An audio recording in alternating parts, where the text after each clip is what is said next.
Hey, good morning, everyone. Welcome to Catalyst Energies. My name is Dee. Thank you for joining me. I am so grateful that you're here. Happy new moon, everyone. Wow, there's a lot going on today at this juncture. It is our new moon in Aquarius that happened at 12:45 Eastern Standard Time a.m. this morning. So last night on the west coast of the United States, and then moving through the evening into the morning as we moved.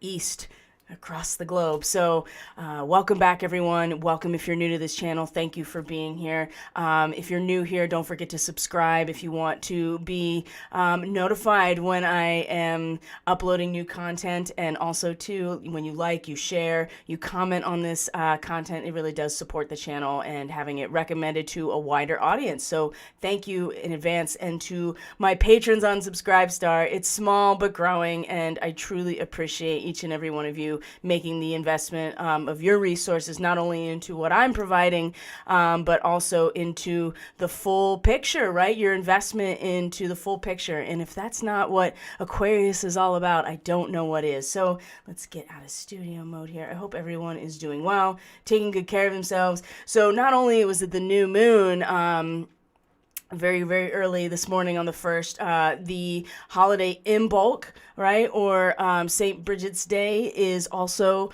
around this time, and in the pagan druid world, and especially more of like the Celtic, especially the Celtic, right? This is a Gaelic holiday in particular, a natural holiday. It denotes the beginning of spring, which I think is very interesting. But what we are actually looking at is, in fact, the midpoint between the solstice and the equinox at this time of Imbolc, the new moon, and of course, the beginning of the Chinese New Year, as we talked about yesterday. So the year of the water tiger. And what's very interesting indeed. Oh, wow. I'm going to touch a little bit on this today with the astrology. We'll get way more into it when we get to this time. So the Winter Olympics are starting, I believe on the 4th, if I'm not mistaken, in Beijing. So interesting timing for all of this to be happening. And it is the year of the water tiger with this Chinese New Year, which is very much based on a lunar calendar, right? The 13 moons,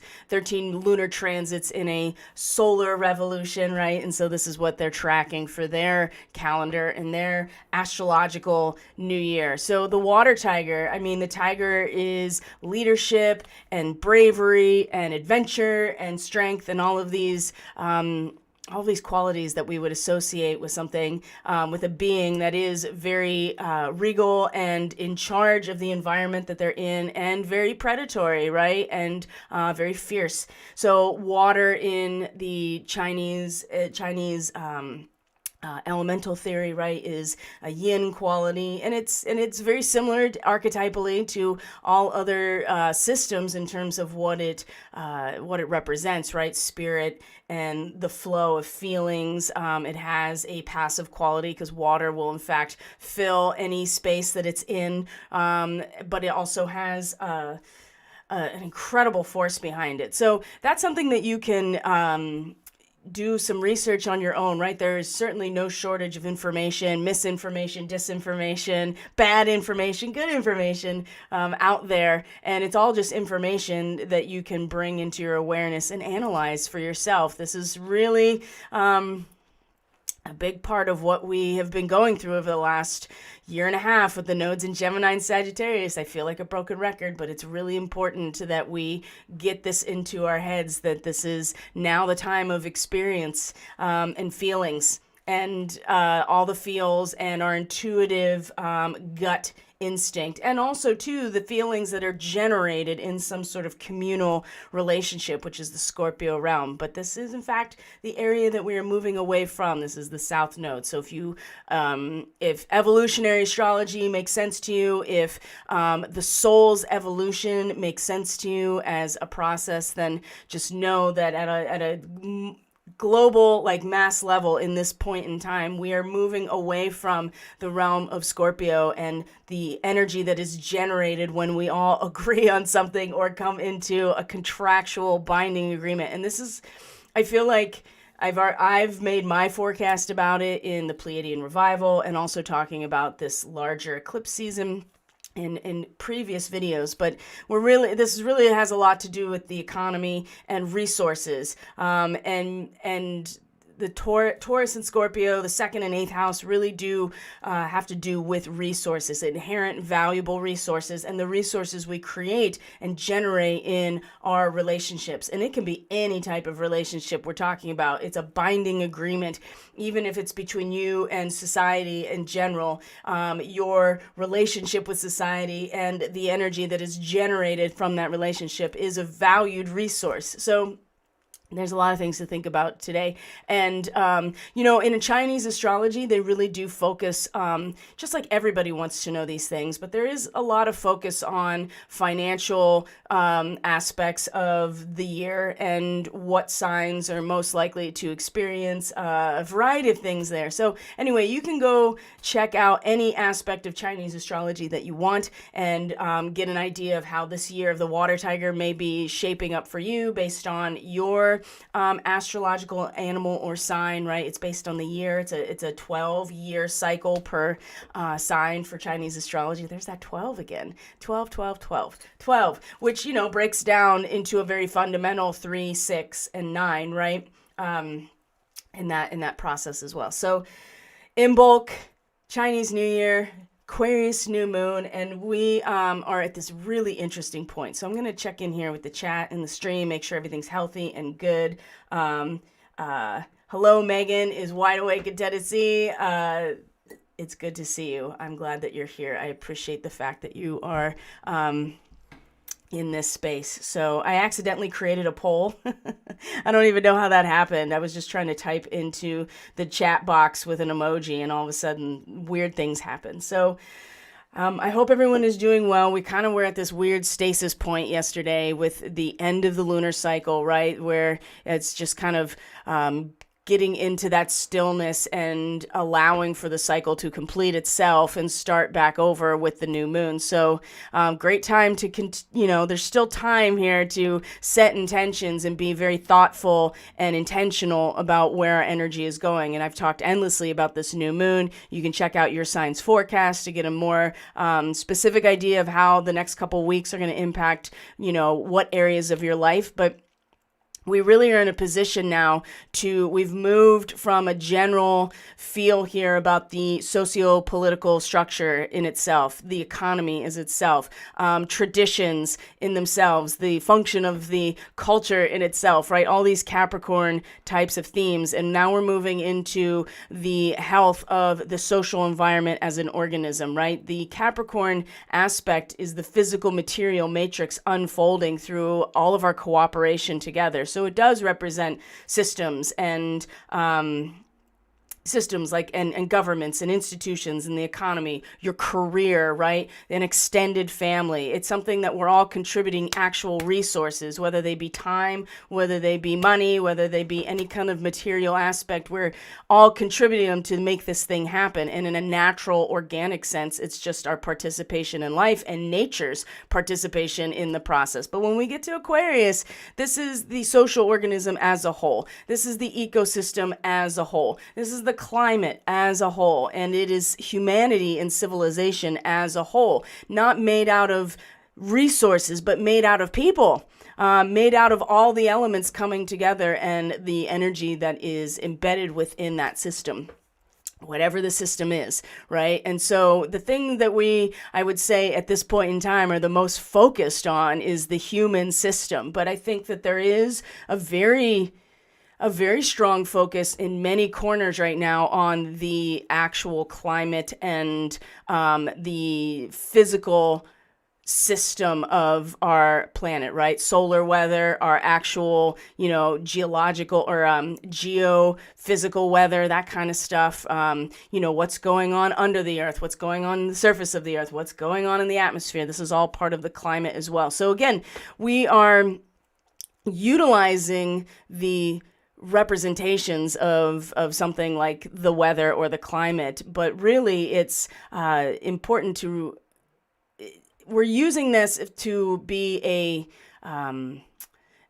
way to measure the human shifts and changes in the climate, right? But honestly can be applied to anything. And so what we are really looking at with this new moon is an opportunity to develop and grow ourselves as a whole being, right? This is the sun and the moon, how we feel on the inside, how we express ourselves on the outside. These are these two aspects that come together and we create something more than even just those parts of ourselves, right? A whole holistic human being, right? The base of three. These two aspects coming together. And we want to grow and develop this part of ourselves that's able to measure the changes in the social environment, in the climate, like any type of system as a whole. We want to be able to measure the changes in the variables so that we can make reasonable forecasts about and anticipate what's going to happen so we can take real action, right? This is not so much...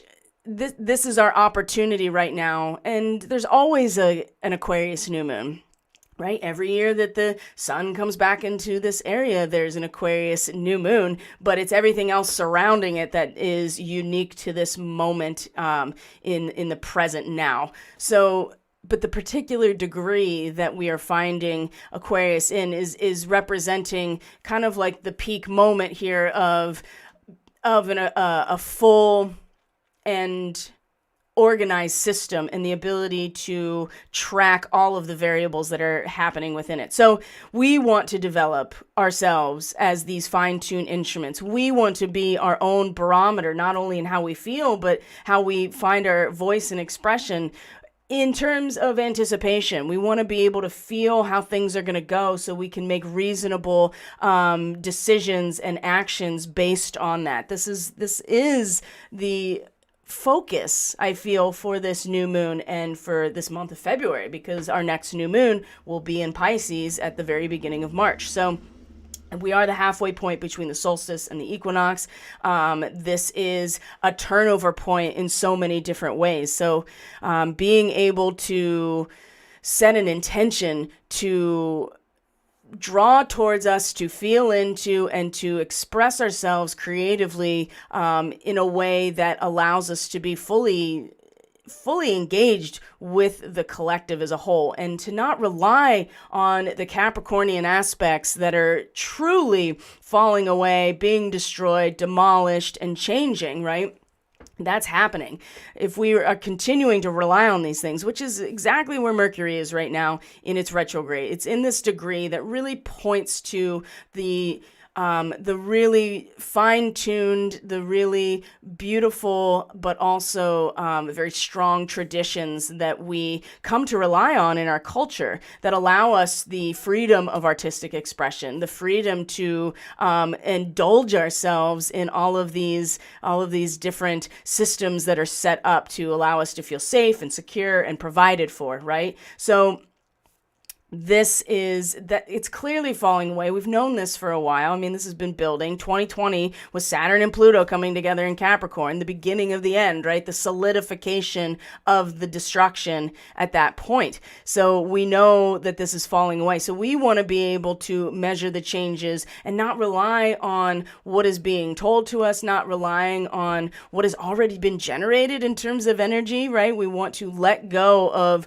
all of those things so that we can make space for a very new and fertile and abundant sense of actual value, reconsidering our value. So there's a lot of ways that this is going to come about, I would say, in the next month. But we individually, we can't control all of those things, but we can control ourselves, how we feel and what we say and how we express ourselves. And this can, when we are able to measure the changes as a frequency, as our ability to innately feel changes in energetic distribution or energetic vibration within the whole, then there's no way that we can be fooled, basically, and that we are in control of ourselves. And this also has a lot to do with the age of Aquarius in general, as opposed to Pisces. So I want to share the reading with you today because, of course, I would share it every day. And it's not, I've really struggled to try to find a really positive spin on it because it's not very, it's not very I'm trying to find, it's not that great when you first look at it. Let's put it that way. It seems very challenging. It seems like a lot of confusion. It seems like a lot of very hasty action. It seems like that we could, in our desire to be empathic and open, that we also lead ourselves to being a transformer of some other influence. And I think this is something we've already talked about that yesterday. It was something that started to surface yesterday in the reading, and now it's coming even more strongly to the surface. And I think it's mostly, what it feels like is mostly, it's not necessarily a warning. It's just an expression and a display of how things can unfold, given all of these circumstances, which again is really important that we are taking the time and the initiative and the seriousness. I mean, this is also, hi Veronica, this is also going to feed into Saturn and the Sun coming together on the 4th as well in Aquarius, in a degree that is really like the crossover point between the contribution half of Aquarius to the management half of Aquarius. And it is definitely like the boss man coming into the room and really holding it down. So whatever that looks like, the 4th is also the day that Mercury stations direct. Okay, so just know that right now, the moon is still very dark and it is still barely luminous, and we are still in this window of the new moon technically. So we still have this moment here where I say heed the call. And it's important to understand what the word heed really means, because it doesn't necessarily mean answer the call. It means to pay attention. It means to hear it. And we want to make sure that we're hearing the call that corresponds to the vibration we want to be a part of. And this is part of this month's work for all of us, is developing this. Because when the March new moon comes around in Pisces, then we have the opportunity to take everything we've just learned this whole month, and it is going to be wild. If you've watched your astrology forecast in your sign, you know that this full moon that's coming is incredibly karmic, incredibly wild, grand squares with galactic degrees all over them, right? Like there are a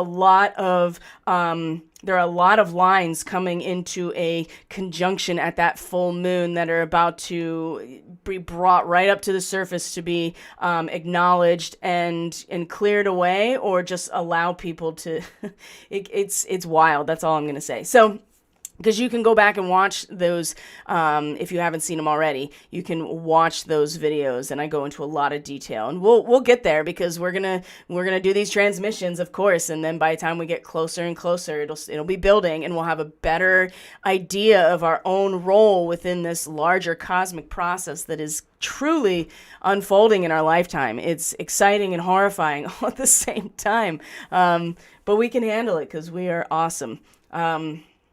And that's why we're here. That's another part of it too, is the starseed mission, and how difficult it is, and how frustrating it can be, and how many times people that identify and know that they're starseeds, and even if they don't, you've felt it, right? I'm like, I'm out. I want out.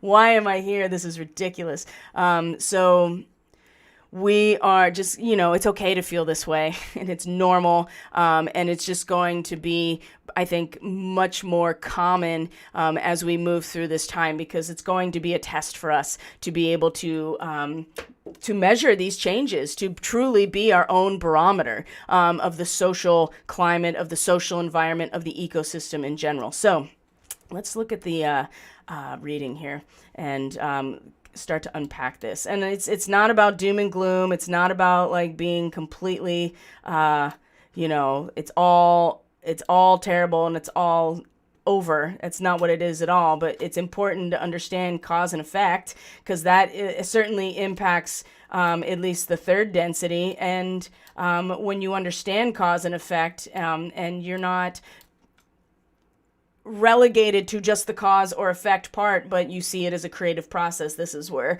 things really open up. But you have to understand it first so you can not part of somebody else's game, right? We're still very much a part of that. I think we all have to be a little bit more realistic with ourselves about what that is. I think we are still and we're detangling ourselves. I mean, this is a process that's not going to like snap your fingers and be over. It's a process of learning, and this is part of being at Earth School. So I'm going to bring up the reading for today. So you can see here, Ace of Discs reversed, which in its reversal, it doesn't actually look any different than when it's upright. So that's something to consider as well. But in its reversal, it's going to have some sort of inverted or internalized expression. We have the Queen of Cups is right at the center. So talk about being a transformer with no boundaries. Like this is Pleiadian energy all day on the feminine side of things, right? That there's no judgment or agenda here with the Queen of Cups. She is all feeling. She's all kindness. She's so accepting and compassionate, but she doesn't have any grounding or any sense of energy behind her, like the fire, as we see with the Princess of Wands. I mean, the Princess of Wands reversed is one of the most in my opinion, she's one of the most destructive characters in this whole story in terms of the tarot story. Is the Princess of Wands when she's reversed, right? She can be a real pill. And acting out of complete just like cruelty, domination, theatrical, all of these really dramatic expressions that are all about her just like meeting her own needs, her insatiable need to just like burn things down. So we'll get there, because I find this very troubling, but I also find that there's a message of alchemy in here that we have to be aware of. So let's start with the beginning here. Ace of Discs. So this is our upright Ace of Discs, the beginning, right? The seed point of some sort of material manifestation here, the root of the powers of Earth, the seed of material creation. Something will begin. This often will denote in a reading that it is already planted. So, and it's something very material. And when we talk about material, we do talk about all kinds of material resources, right? Anything that brings in your income, anything that has material value, your own health and wellness, your house, your land, your resources, the money in your bank account, your energetic resources. A sense of security and comfort is also very material and pentacle or disc related. It's very much related to this realm of reality of the third dimension. The third density is when you can't get past the Capricornian matrix. And this is part of the upgrade into a new moon in Aquarius, is like if you can't get past the Capricornian material matrix, then you don't even have the option of starting to tap into the energy of the collective in order to even be able to measure it and change it. And it's like, being empathic and being psychic and doing these types of things is it's natural to being who we are, right? It's, if anything, it's just been suppressed so much in other people that it seems like other people, and that's part of the Piscean age too, a small handful of ascended masters or very strong, rishis basically kind of holding it down for everybody else. But in Aquarius, it's not like that. Everybody's input has an impact on the whole. And this is why it's so important that we are all becoming very clear with ourselves about who we are, and what we know and how we know it and what we do about it. Is really important. So when this is reversed, it can mean, like I said, inversion. It's not fully expressed yet, or there is an internalized experience. So keep that in mind as we go through a lot of these cards. But there's a lot of reversals in here. So I would say that we're still kind of in this threshold moment that we were at yesterday too, because Mars is still in this position of Capricorn. It's like everything, heed the call. You don't have to answer it. You heed the call. You're listening. You're hearing. You're understanding what it is. You're making sure that this is the call that you want to be part of.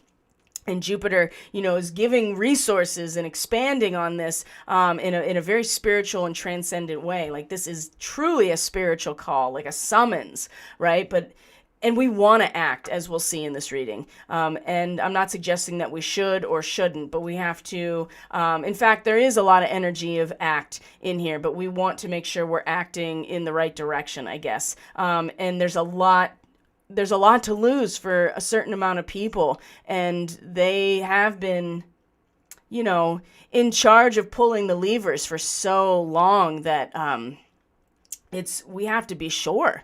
We have to be sure that they're not still doing that. That's where I'm at with it. So,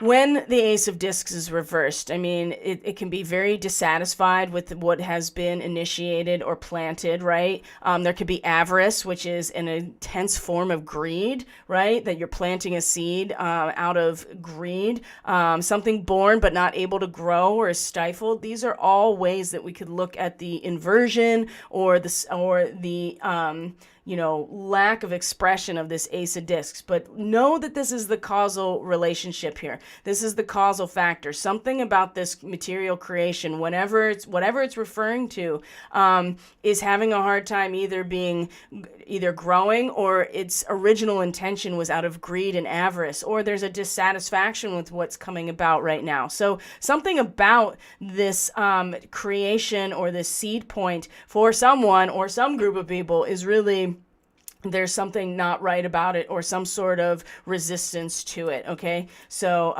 wow, I just checked in with the chat just to make sure. And I'm like, hey, everybody's here. Yes, I won out in my 20s. I go through it I probably once a year. It's not nearly as bad as it used to be. Yeah. When I was younger, it was real bad.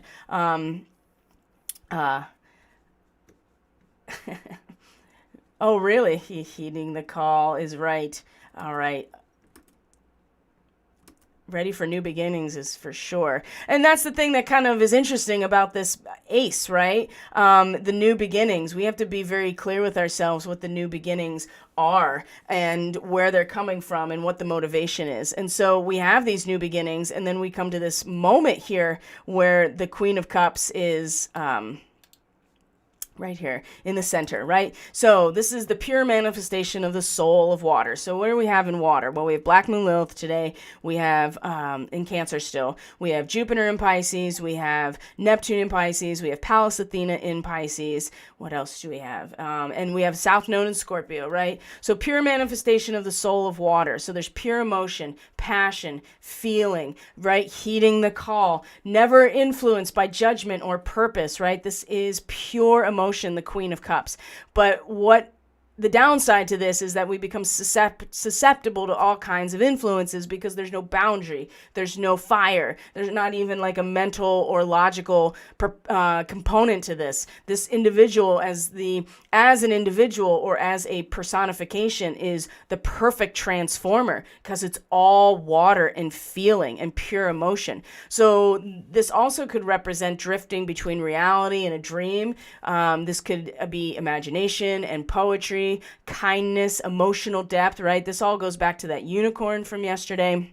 And this is sitting right at the heart here. I do feel like that, we want to, and we are embodying in some ways this energy of pure emotion and feeling and not being influenced by anything, but truly just wanting to be compassionate and kind and to have real emotional depth, right? And this is something that will often be hijacked all the time. And the Pleiadian nature in particular is why empaths seem to have so many problems in terms of their own energetic boundaries, because they don't have any, I feel like the Pleiadian nature is meant to be balanced, an open, strong heart chakra, and balancing the poles of oneself, which is a big part of this message right now. And so there's a tendency to get caught in the other side. And I personally believe, this is my personal belief, that the aspect of the Pleiadian starseed has intentionally guided and directed people towards that only side of themselves without reinforcing a healthy masculine, which is really what the Pleiadian nature represents. It's Taurus. Yeah, Taurus is Venus. Taurus is the fixed earth, right? It's a feminine sign. It's dark, it's passive. It has all the things about soil, but soil is where the roots are like bound to. So there's a strength and a structure there, and there is a healthy masculine, like a bull, right? Like an ox. They're not, there's something there that needs to be also brought forward. And so while we're drifting between reality and dream, and we're caught in this beautiful place, this is our pure emotion, our passion, and our feeling, and a real desire to influence and be a mirror in some ways is also hijacked. And so you have to be mindful about the beginning parts of this seed as we get to this point here. Because what we're finding, and what's interesting, I always keep thinking this is like a crease in the card, and it's not. It's just where the water line is. And you can barely see that there's a person here. I mean, it's just tiny little eyes and nose right here. Otherwise, it's just a reflection in the mirror. And this is what the Queen of Cups really is able to do very successfully, right? Be a mirror, be a transformer, be a reflector. And in some ways, maybe this is part of the job, right? Is to be the reflector back to a rotten seed. Perhaps. Now, when it comes to our energetic root, where we are drawing our power from, maybe what's going on subconsciously that we don't even realize, right? We have the Archangel Gabriel, which is number 3, also in reversed, right? So communication problems are usually go along with this, right? Difficult time with communication, confusion. We may be having our minds filled and our field filled with negative words, negative thoughts, negative frequency, right? Archangel Gabriel has the crest of Mercury, right? We just talked about Mercury is retrograde. It's going to go station direct on the 4th. So it's slowing down to a standstill. So Mercury is on the crest of Mercury is on the chest of Archangel Gabriel. There are 2 sparrows there's a sparrow in each hand. There's this balance of the mental aspect that the bird, the spiritual transcendence that the bird represents archetypally. And then he's got a trumpet and then a scroll, right? So there's information and there's a means in which to sound that, right? In which to communicate that. But it's, again, there's a reversal here. So again, difficult time with communication. Maybe it's just confusing. Maybe the information is not, we're not drawing it in clearly. Maybe we are having our energy field, right? Because when we talk about where we're drawing our power from, again, it's very emotional. And Archangel Gabriel does, as much as it's related to Mercury in the realm of mind and communication, there's this sense of like a cup that I get with Mercury as well, like something to be filled, which is very Cancerian.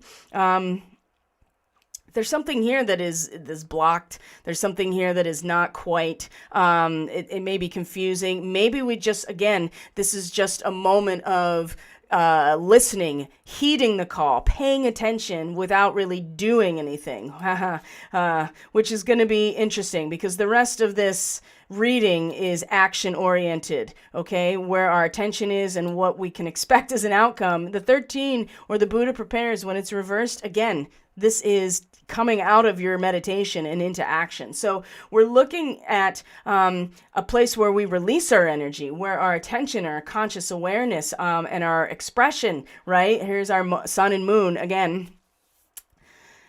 This is where we don't gather our power here, we release it, right? If the Archangel Gabriel, for instance, is the root system, then this is the tree as part of the forest, right? We release into this. And when the Buddha prepares is reversed, this is pretty clear sign that it's time to come out from under the Bodhi tree and get to work, start taking action. We're going to want to do this, and it seems to be that we are really drawn in our minds and in our attention for this, to do something. Now you can already see that the cardinal is a pretty good indicator that there are spiritual and physical aspects out of balance, big time. Will, wisdom, and mind. This is about the alchemy and the trinity that's created from the alchemy of fire and water, right? You have the corona at the top. So we'll get that. I'll show those to you in full, because I want to look. So we have that. There's a call to action. There is a feeling, right? So we're hearing the call, and I think that there is this desire to get up and do something about it, whatever it is, right? Because the new year just started. So we have the new moon, we have the water tiger, we have Imbolc, right? St. Bridget's Day in Gaelic, and pagan druid seasonal markers, right? Halfway between the solstice and spring. So this is actually a great time if you are seasonally gardening, for instance, like I am. You are like in a climate that is allows for seasonal gardening. This is a good time to start thinking about what you need to do, like getting your seeds, getting your seed stuff ready. I mean, there's snow all over the ground here, so that none of that's happening, right? But, my compost has been cooking all year, but this is a great time to start thinking about this stuff, start preparing. And again, Aquarius, there's something about being connected into the fabric of the whole and the energy of the social environment, the actual environment, the ecosystem itself, so that you can anticipate what's going to happen. You're in tune with the rhythm and the vibration of the environment as a whole. So the Princess of Wands, though, in reverse, like here's her tiger, right? Here's her tiger wrapped around her, okay? The year of the water tiger, but this is a fire tiger, right? This is all fire. The Princess of Wands. And the princess is the Venus in that sign. So in all the fire signs, right? Which Venus is not. She's not anywhere near this right now. Venus is but there's a caveat to this. Venus is in Capricorn right now, but in a matter of days here, she's going to cross over the point of last month's new moon, which was about letting it burn. And she is going to cross that point again, because she's been retrograde and now she's going direct. So this will be the third time that she crossed this point, and we've learned a lot. So is this entirely inappropriate? I don't know, but I can tell you that when the Princess of Shining Flame is in reversal, she really lacks true warmth of heart, right? And she can be very self-indulgent. She's already self-indulgent. I mean, Venus is already a symbol of indulgence because it's a natural reaction to being in a material world with resources. We want to indulge ourselves because that's just what we do, especially in the winter. But she's very theatrical, right? So there's the Leo part of the fire, right? Because this is her in all the fire signs, unable to feel compassion and understanding, right? There's the understanding of Sagittarius, unable to feel it.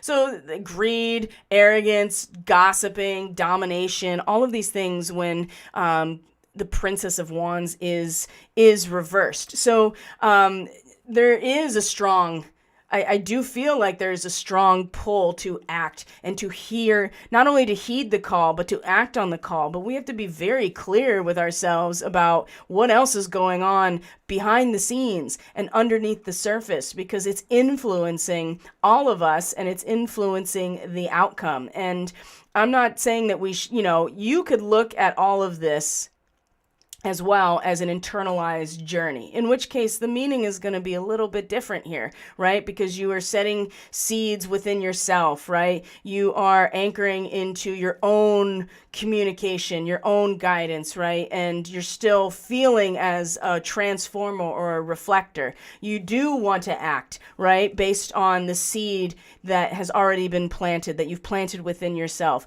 And you may find that your theatrical but also very passionate indulgence is very, very much appropriate because it's internalized. So that could be, especially with the water tiger and this tiger literally wrapped around. You have Venus and Vesta in a conjunction today. Vesta is the hearth flame. I mean, look at it right here. They are together today in Capricorn. So there's a connection here as well. But if you look at the outside of the guidance, it does point to the fact that there's still fragmented energy. There's right here, the King of Forces. We saw the Queen of Forces yesterday, very much part of where we're drawing our power and things that are out of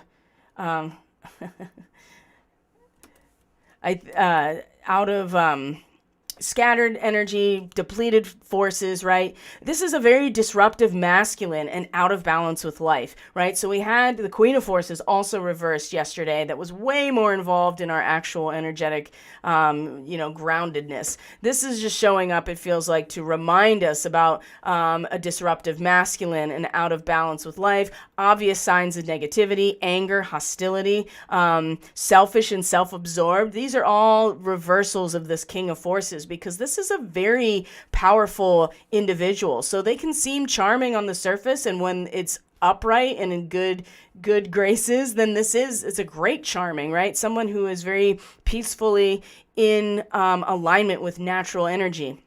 But when it's reversed, I mean, this is somebody who's very manipulative and charming on the surface. This is a dangerous person. And so again, take the time to assess the vibe, right? Heed the call.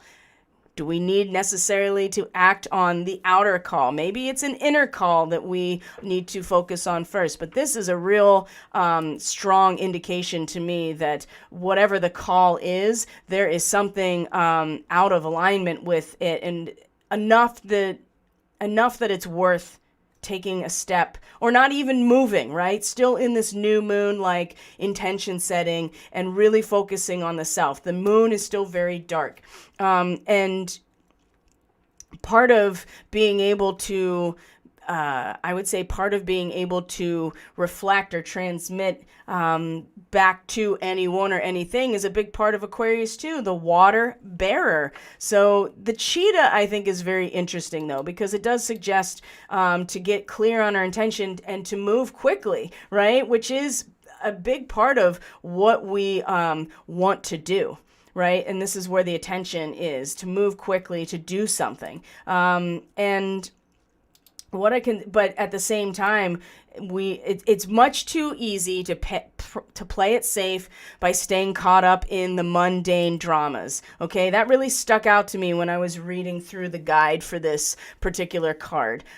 Is to, the cheetah is very swift, right? It's another very strong feline character with the water tiger, that type of thing. But that phrase about it's easier to play it safe instead of moving towards something in particular by getting caught up in the drama. And this King of Forces and this Archangel Gabriel reversed, all of this really feels that way to me. Like there's just drama, and there are forces that are very adept at harnessing natural energy, but they're not using it for necessarily what benefits all of society or is in alignment with, divine consciousness, I would say, but they have their own agenda, and it's influencing, our ability to really get the message, right? Or what is the message? This is really strong of just like, we can turn around and go in a different direction, but we have to be very clear with, what we are getting caught up in, because it will keep us from not only acting, but I think it'll have us act in a way that will be very inappropriate. And this could be personal. This can be as the collective. I read for the general energy of the collective when I do these readings. So I do feel like that this is a very generalized, push in a certain direction. Now, when we look at the Buddha prepares, right, the cardinal, things are out of balance, right? You got to bring them back into equilibrium. Now, the out of balance and the process of bringing them back and forth is where the alchemy comes from, right? When you are back and forth and working with the duality in and of itself, bringing them back into equilibrium is where the energy is generated in order to create something new. So when you find the cardinal, at least in this particular deck, right? Stephen D. Farmer's Animal Messages, this is about not getting too into the spiritual and not getting too into the material. And this is exactly the wheelhouse for the Starseed mission right now, is being able to walk between worlds, is be able to straddle the third density to the fifth density, because that's where we're all going. And we are here to be part of that process for our own soul's evolution, and to be a guide if that is part of our soul's evolution, right? If we are on that path. Either way, there still seems to be like we're either hyper in the material or hyper in the spiritual, and bringing them together is really going to be, I think, the action that that's the action we want to take, is this personalized alchemy. And will, wisdom, and mind is really just the representation of that. You have fire, you have water, you bring them together. You have the three legs, the Isle. This is the crest of the Isle of Man. But again, three legs in this wheel that turns. You have the crown or the corona at the top here, just representing the authority and the power involved as well. So discipline yourself to bring these polarized aspects together. This is really, I think the essence of it is the discipline, and not letting yourself getting pulled into one direction or the other, or to be hyper focused on one direction or the other,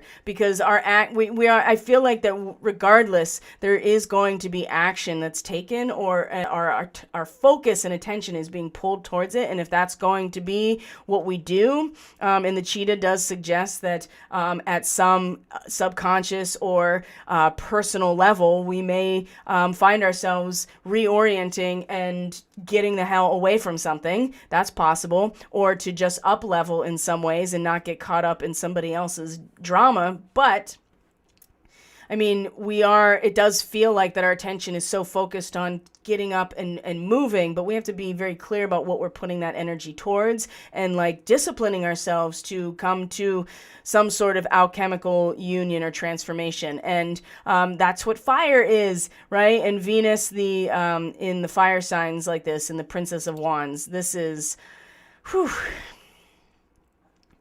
this is going to be interesting, to say the least. This is a very strange reading for a new moon, but it also fits into a lot of the really raw, intuitive energy that I've picked up since yesterday. Then I'm like, okay, something is needs attention. So, I mean, new beginnings, absolutely. But really, where we're going to find that as well is when we get into the equinox time. So I'm going to bring up the chart here so we can kind of just get an idea of today's astrology and see what's going on. All right, guys.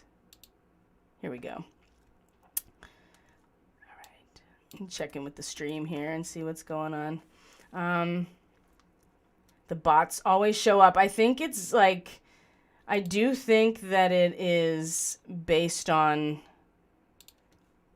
keywords, right? Trigger words that get said and then they come in. Or it might be just the amount of people in the chat. I'm finding that a deep practice of grounded feeling awareness is directing my action. Very little to do that is guided from the mind. Lots to do guided from the heart. Yeah, you are like, Veronica, you're completely like in line with the Pleiadian revival, basically. And Barb says that she relates to that, and I think that that is awesome. That 3D, 5D straddle is such a challenge at times. Wanting ascend but still tethered to 3D is the daily battle. Well, I mean, if you just ascend and leave everybody else behind, like, what was the point? There's nothing that can stop it, right? Like, that false matrix is coming down as we speak. Like, it's such a huge part of our reality that it's like, if you turn off the switch, then you will just work against your own goals anyway. So, which is trying to bring as much of humanity past this point that we continue to go through and have to start over every single time. Is it possible to not have to do that? I think it is, and I think that's what's happening now. And it's such a struggle, and we're in completely new territory. And there's many of us who are heeding the call. And when we're grounded in feeling and awareness, as Veronica had said, then that will guide our action. I totally feel that. Like, and live by that now, especially now that the nodes have shifted. I mean, it's pretty clear that that's the case for all of us at a soul level. Like, it's drawing us in that direction. Yeah. Oh yeah. Good point. Your natal Pluto or Pluto transiting in terms of balancing the polarity. I'm curious what you mean by that, because I think that's very interesting because of how and the burning away that happened with the last lunar cycle, the intention we set within ourselves, right? We want to burn away burn away the blockages. I guess with burn away the blockages that keep us from alchemically transmuting ourselves. Again, it's about what's going on within us, right? We want the outer social environment to change. We have to focus on the inner microcosm changing too. And there's still such a huge hold on our very feelings and consciousness, and that is slipping away too. But that's a process that I think that we have to pay attention to, so that we understand what it's still like for us, right? It's a lot. I'm curious though, Veronica, about which Pluto, if you mean transiting Pluto or where Pluto is in your chart, in your natal chart, or your natal Pluto. Yeah, I definitely use a lot of Pluto because I follow evolutionary astrology. So I'm looking at Pluto, I'm looking at the nodes of the moon. Yeah. I see now. Yes, exactly. I see now. 11th degree of Libra is conjunct your natal moon. Now yeah, I gotcha. I see what you mean.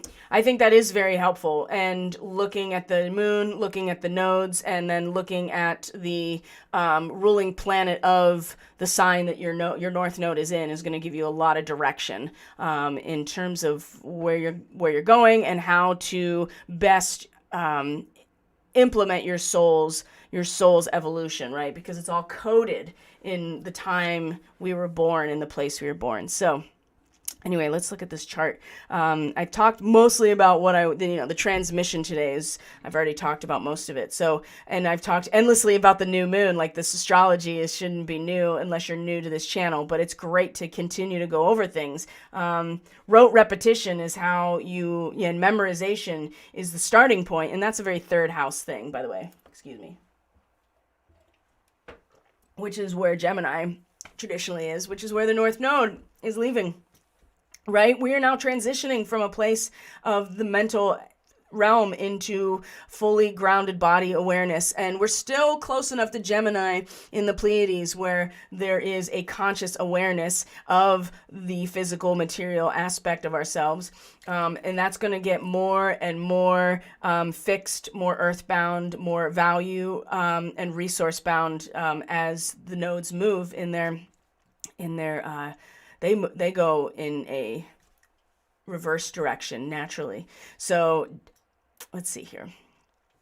So we had our new moon, right? 13 degrees of Aquarius, 12 to 13 degrees Aquarius. And the moon is already past Saturn. So this is going to be a big deal this week, right? Because the sun and Saturn are coming together on the 4th. This is a transit that is, again, power struggle, right? This is, if the sun is a child, right, is that childlike nature, that really authentic and pure, heart-centered part of ourselves. Saturn is dad, right, is the paternal figure. And so it's responsibility, it's limitation. And so there, again, this is a really profound and powerful moment, especially in Aquarius, where Saturn is king, right? Saturn is co-ruler of Aquarius, and the sun is the weakest. And so expect that the big boss man is coming out to the desk and starting to really manage things at that very responsible but very binding and limiting level. And there may be, again, some real battles in our own ego and our own expression, but this is also a perfect opportunity to get our shit together. Like, truly, right, is to be like, okay, it's time for me to manage that which I have contributed to in some way, and allowing the structure and authority that Saturn represents to give us like the backbone to do it. So there's a really profound growing up moment here, and not even growing up, but like stepping into responsibility in a way that I think we really need, but also too, again, it really depends on where it's at in your chart and what else is going on, how this will maybe bring some things out. So this is on the 4th, on the day that Mercury in Capricorn stations direct. And it's at that degree now, like 24 to 25 degrees is about the reliance we have on our traditions and all of the processes that our culture has allowed us to get some comfort and security in the way that we, interact with our lives and our communities. So we may find the rug pulled out from under us, but I feel like that's already happened in a lot of ways. And Mercury is just giving us the opportunity to really review what all of this means. And we'll meet Pluto again, right? And this time Pluto will be in the whole degree of the natal Pluto of the United States. So by the time Mercury gets back to meeting Pluto, which it will be soon, right? It'll be soon. That will be a very deep analysis, very deep look and communication with that which the power of the transformation of this country will be unleashed through the realm of the mind, through communication. So that's coming down the road, not too long from now. This is why right now is so important, because when those types of things are released into either the social sphere, political sphere, or just our own lives, being able to, again, measure the changes in the pressure of the environment as a whole is going to be so necessary to our, not just our survival, but just to anticipate what we need to stay sustained, right? And stay taken care of in our own way. So what else is going on today? It's kind of an interesting and mellow day astrologically. The one thing that stands out to me is that Black Moon Lilith, still in Cancer, is where we go here, is still in Cancer in her retrograde, but is coming into an exact square with Chiron in Aries. So again, there's some training going on here. There's some shaping of a raw material into something beautiful. Not that the raw material itself isn't beautiful, but it's like, cutting a diamond. It's it's not going to feel good, right? There's going to be pressure. There's going to be heat. There's going to be a grinding noise. But the craftsmanship that surrounds that makes a big difference in how we're shaped. And when we're talking about Cancer and the fourth house, for instance, we are talking about our own character. And so we're finding that there is a very arduous and difficult process of shaping our self-esteem, our character, our sense of emotional security with Black Moon Lilith, right in tension and challenging Chiron in Aries. That is, Chiron is all of these old wounds and energy that have to do with old stories, old narratives about who we are, who we can be, who we should be, keeping us from really seeing things in a much more abstract way, right?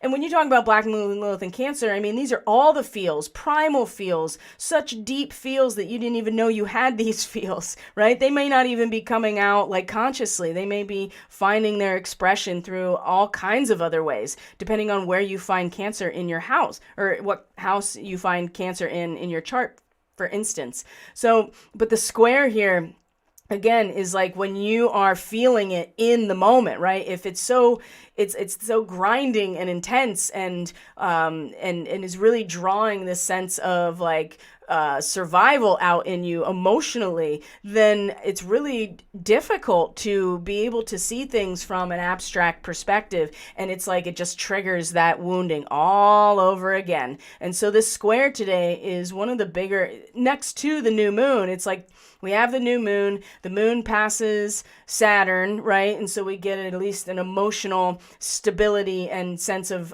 seriousness, right? With this big businessman behind the desk, right? Which is what Saturn is representing right now. Feeling into it, because this is what we're going to be seeing and expressing when it's the sun, right? And at the same time, there is something very deep and primal that is finding its expression here. It's just triggering all this over again, right? Whatever this is for us collectively, for us individually, it really has to do with where you find Chiron in your chart, where you find Cancer in your chart, and what else is going on. But ultimately, just know that even if it's arduous and it's grinding and it's uncomfortable, and it brings out parts of you that you didn't even know were there, or that you often like shove into the corner because it's so powerful that sometimes it takes you over. Just know that that part of that is giving you the opportunity to see what are intensely strong feels. If you were the Queen of Cups, for instance, these intensely strong feels, you have the opportunity to actually reflect back to someone else, that it's to, have them look outside of the bigger picture. Perhaps it's for you as well. It just really depends. But it is pretty clear that this is a huge challenge and something very, these deep feels that are just going to feel like grinding are also going to just potentially put those identities right back into place and trigger us into getting I don't know, maybe wrapped up in the mundane dramas of someone else. I don't know. It's just an idea.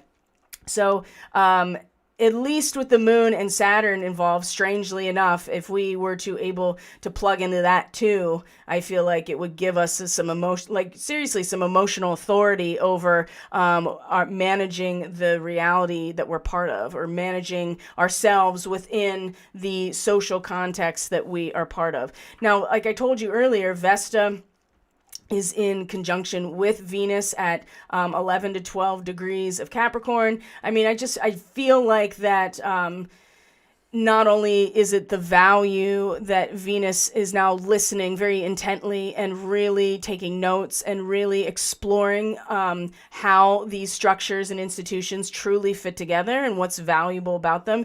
It's also part of what's holding us together spiritually, right? Vesta is the hearth fire. And so again, there's this fire element that just came back into the picture. What are we going to do with it, right? We know that it's part of the purification. We know that you don't emerge as the phoenix without the burning away. We know there's no transmutation without the fire. And it holds us all together. And I think that's a big part of it today as well. These two coming together, these two feminine kind of goddess figures coming together and collaborating in some way of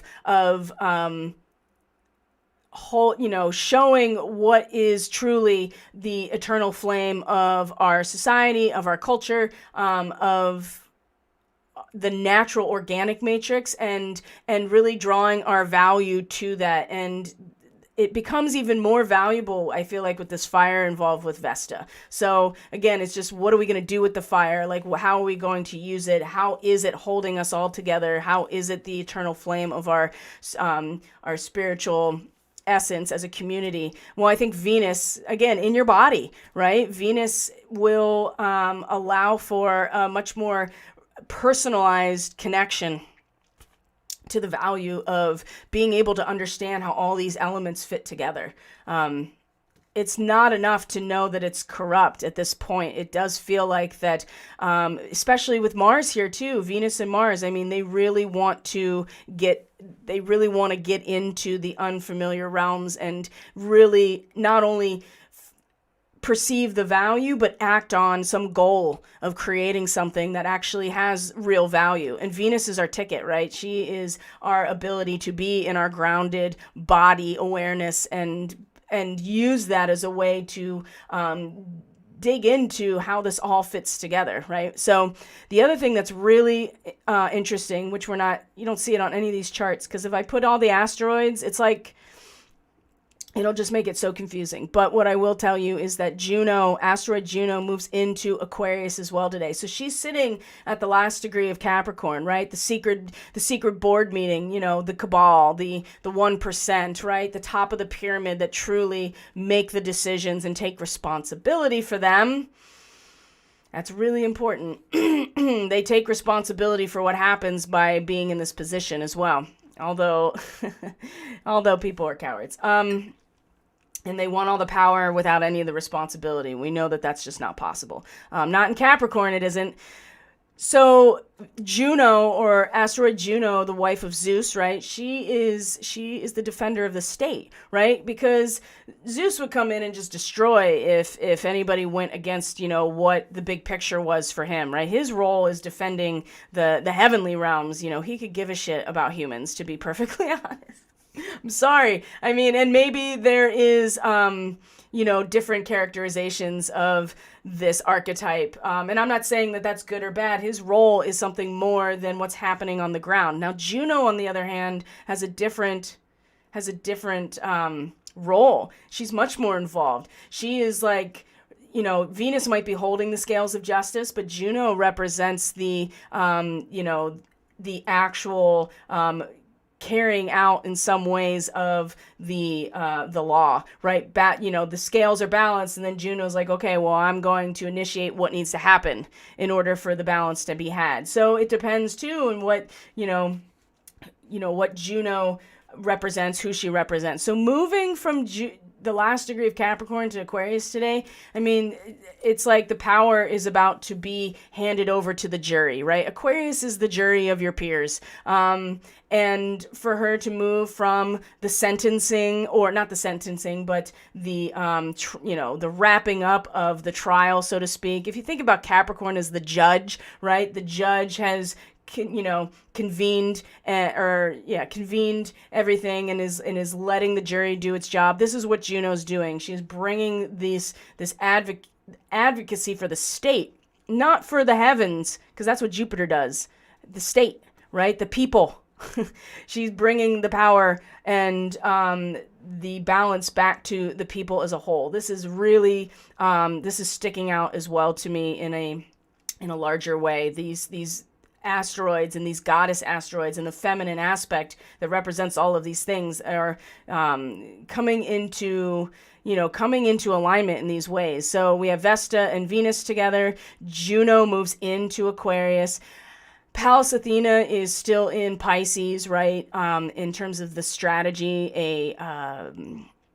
it's interesting. It's a strategy of fog, of war in some ways. And now it's time to start splitting everybody's influence and following the trajectory of what they came here to create something new. And where else? Ceres is over here, really close to the North Node, the goddess of the grain, goddess of agriculture. It is the goddess of the seasons, right? She and her journey through her daughter, through her maiden, woman, or mother, or crone phase is explained in the story of Persephone. And Ceres is in the position of the Pleiades. She's in Taurus. She's right up against the North Node. And so this aspect as well is very much related to natural fulfillment, to inherent value, to understanding, consummation of all of these natural processes and what they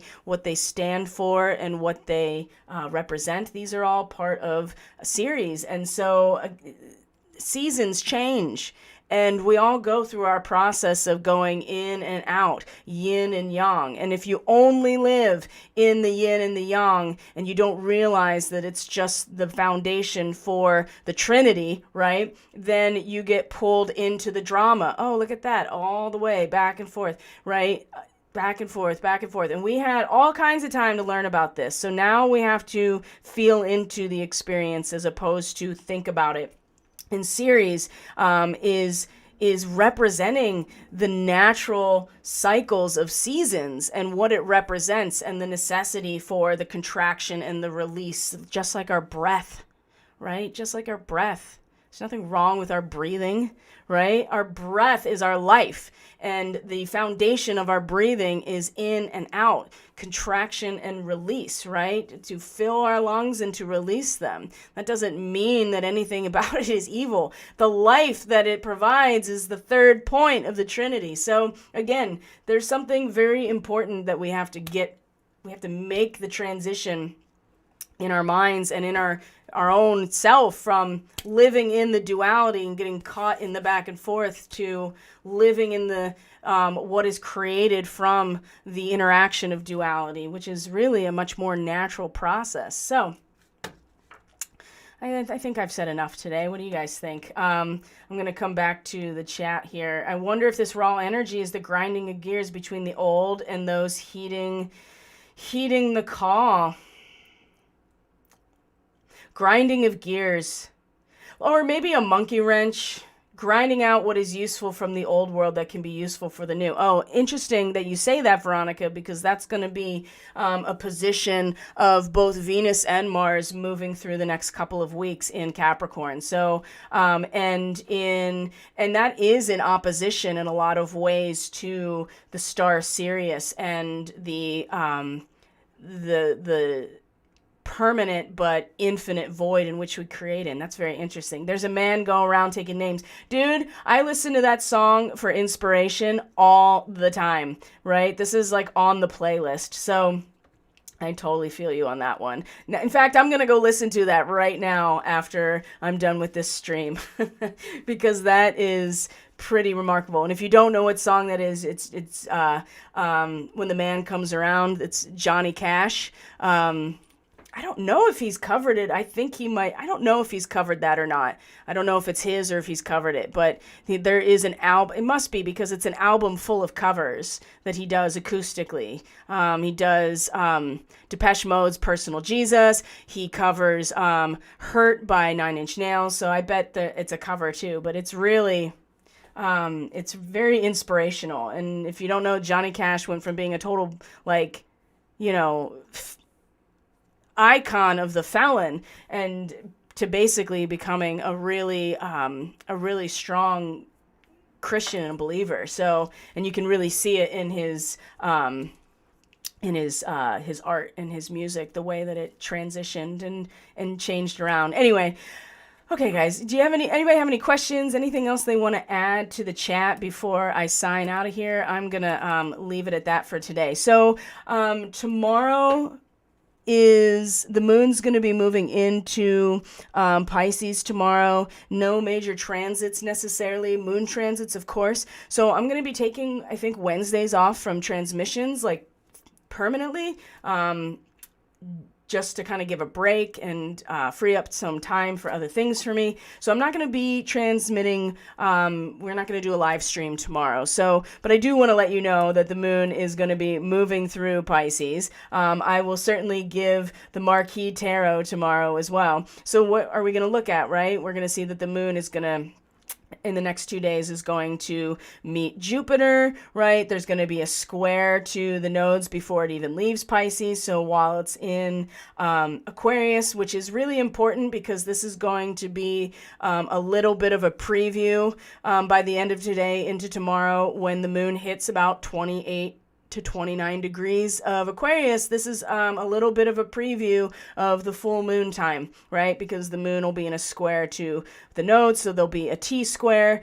It's not fully, it won't be the full grand square, but it'll certainly bring up some of those templates within ourselves, which is a really good reason why we need to heed the call, but maybe not like, act hastily necessarily, because it's going to be this full moon that is just like, whoa. There'll be a plenty of opportunity to find resolution or to grow and develop and evolve through a massive challenge when we get to that full moon. So it's okay, maybe, if you're like, I still kind of want to feel into things. We have all this month to develop that part of ourselves to become our own social barometer. So, but in the meantime, let's go back so you can even look at when that's happening. Overnight, it looks like, so it'll be a square. There'll be a square up here as well. So there'll be a T-square with the moon at 29 degrees Aquarius.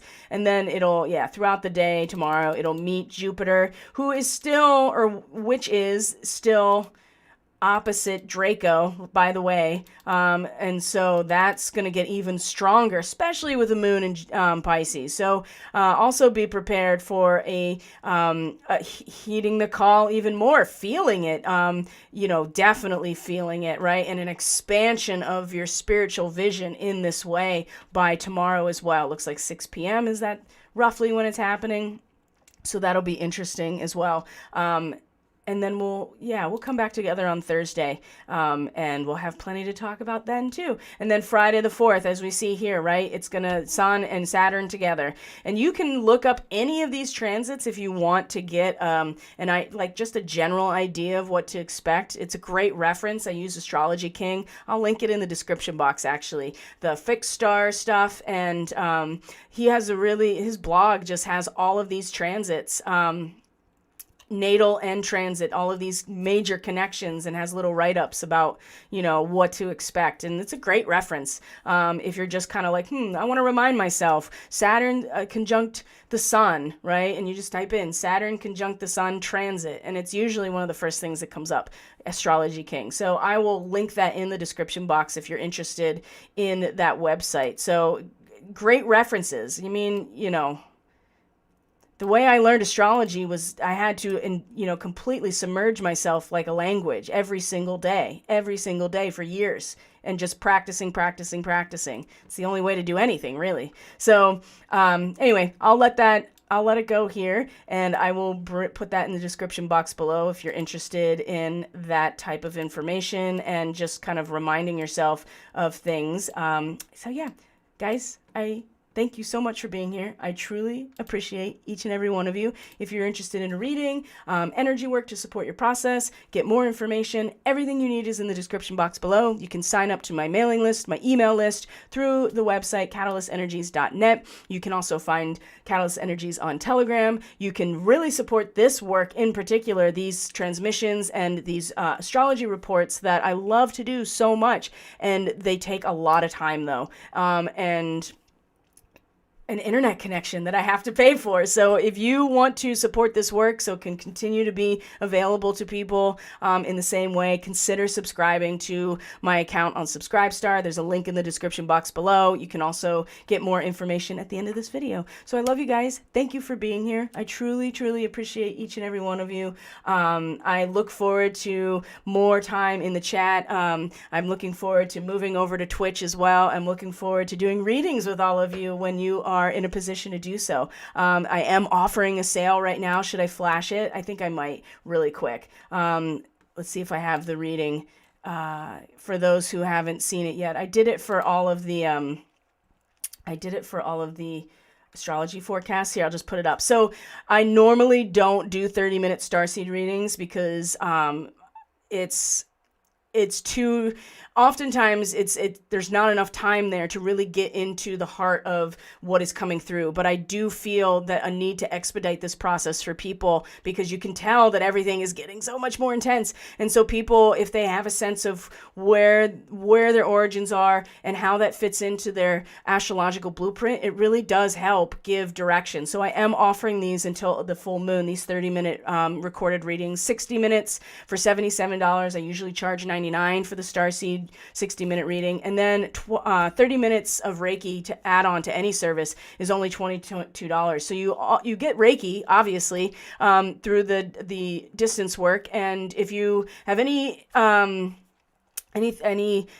doubts about it, or if you want to learn more, I have information on my website, and you can go to my testimonials too. But I also get a lot of intuitive information when I am channeling Reiki to people. So this is a great add-on, and for $22, it's kind of a steal as far as I can tell. And I know people are very and rightfully skeptical about remote energy work like this. And I totally value that. And I think it's healthy to have that level of skepticism, and you should find out for yourself if it's worth it. So if you're interested in your starseed origins and you feel like this mission and these types of conversations are really speaking to you, you can book this reading. You can either go to the website, you can email me, all of those things. So, all right, now I am done. So I love you guys. Thank you for being here. I truly appreciate each and every one of you. I'll see you on Thursday. Have a great rest of your day. Enjoy your new moon intentions.